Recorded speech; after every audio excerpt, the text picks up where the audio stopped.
Why so many old franchises suddenly coming back?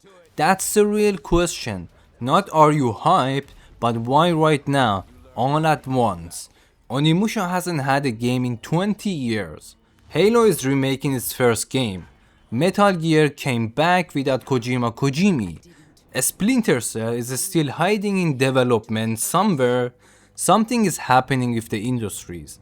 If you understand why, you will know whether these revivals are worth your time or just worth your nostalgia. Here is John and welcome to the video. And today I'm going to give you my honest opinion on the revival wave that is taking over the gaming right now. I know, freaky. Have you enjoyed your stay so far, Demon? Sorry to interrupt, but we're on the clock. The real reason they are coming back. Let's not pretend this is about passion. Well, it is sometimes, but the core reason publishers are dusting off dormant franchises right now is simple. Original IP is expensive and terrifying. Building a new universe from scratch means zero name recognition, zero search volume, zero guaranteed audience. Marketing costs alone for an unknown title can dwarf those for a recognized franchise. And after years of layoffs, studio closures, and post-pandemic budget pressure, publishers are at risk averse. A dormant franchise has already something that money can easily buy it. People already care about it. There is also a discoverability advantage. On YouTube, on Steam, on Google, franchise names surface. New IP has to fight for every single impression. A returning franchise gets passive attention from day one. And honestly, the talent driving these revivals grew up playing these games. They are senior enough now to actually greenlight them. Sometimes it's a business decision dressing nostalgia. Sometimes it's genuine love. Unusual, it's both. The data validated the strategy too. Resident Evil's remake wave worked. Dead Space came back. The industry read those numbers and start greenlighting everything they would have left in the dryer. Here is something that I always say. When a game, a movie or a show becomes a legend, don't touch it. Just don't do it. Unless you are going to do it right. Unless you are going to make it better. Or at least worthy of the name. Because these aren't just a product. For a lot of people, there are memories. They are part of who you are.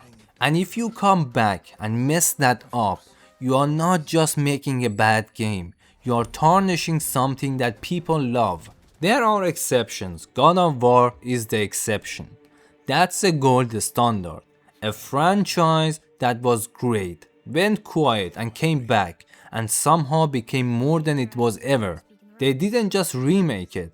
They gave Kratos a son and a soul. And what that opened up is wild. We are now in a world where the God of War universe functions almost like a multiverse. Norse is done, but eventually they can come back. Egyptian is rumored. You could eventually play as a god from any other mythology. The possibility space is enormous. I'm not saying it's good or bad, but the franchise now has a big future, not just a past. Very simple, that's what a real revival looks like. Okay, now let's talk about some games. Onimusha Way of the Sword. By the way, in between, I made a video about this game, you can check it on the channel. The last mainline Onimusha was Dawn of Dreams in 2006, 20 years ago. Way of the Sword releases September 25 in 2026, and Capcom has already dropped the demo. The approach here is interesting. They build it on the RE engine, starring Miyamoto Musashi in a dark fantasy version of Edo period Kyoto. Early preview says Capcom resisted to urge to go full Souls-like, sticking to Onimusha's action horror roots. This is a franchise that died, not because it was bad, because it was stopped. Whether the new audience is there, we will see. But Capcom's track record with revivals right now, hard to bet on that. Metal Gear, MGS Delta is the first major Metal Gear entry since Konami essentially stepped away from big budget console games in 2018. It launches August 2025 and landed in very positive territory. But here is the thing, this is the remake of one of the greatest games ever made. Without Kojima, Konami doing Metal Gear without Kojima is like making a movie inside someone else's dream. The bones are there, the story is unchanged, but does it have a soul? That's the conversation.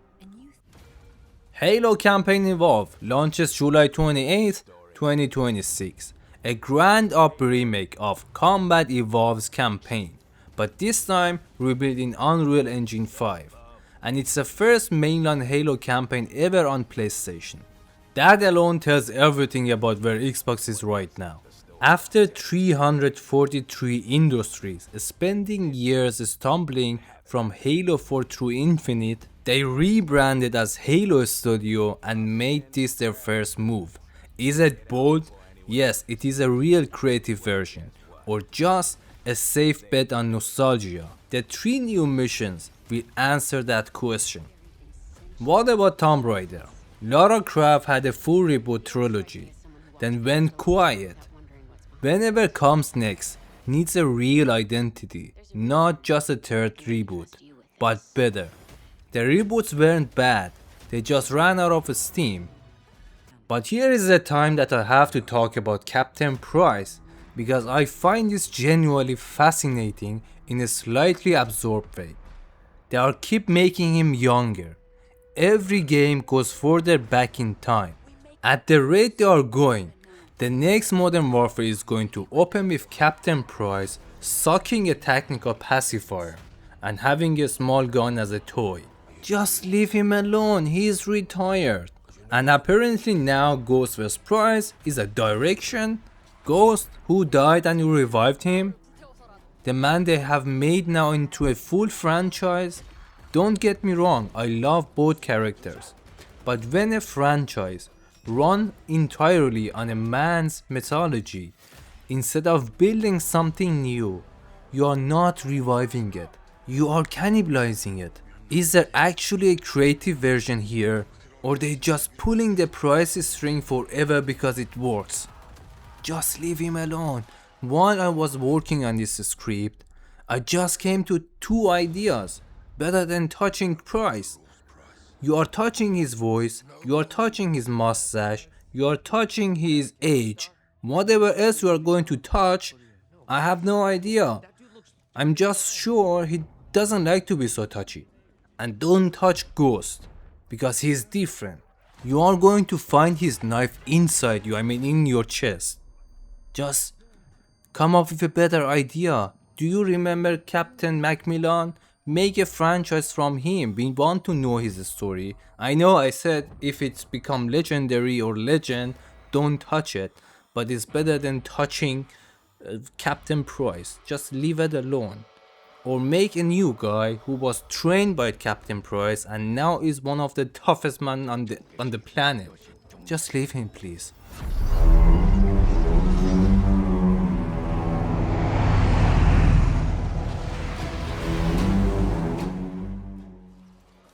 Of course there are other games that we can dream about it, like Portal or Skyrim. Those are great games. If you make it again, we are going to play it.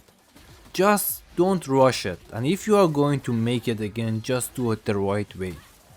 Or come up with better ideas, please. Usually in my videos I'm saying if you like the video, like and subscribe, but it seems it's not working. So let's do it other way around. If you hate this video, like and subscribe. I promise you, if I know you hate this, I'm going to make more of it. Okay, now let's go to the final part of the video. The revival wave isn't inherently bad or good. What matters is intent. Are you coming back because you have something to say, or because you know the name still converts? God of War came back with something to say. Onimusha looks like it has a real craftsmanship behind it. Halo and Gears are question marks hiding behind nostalgia, and question marks can go either way. The rule doesn't change. If it's a legend, treat it like one. Don't touch it unless you are going to make it worth it. Because the audience that love this franchise, they will know the difference. The franchises that came back and failed, forgotten in a year. The ones that came back and became something more, we'll still be talking about those in another 20 years. The bar exists, we have seen it's cleared. Now let's see who actually clears it. Thanks for watching and see you next time.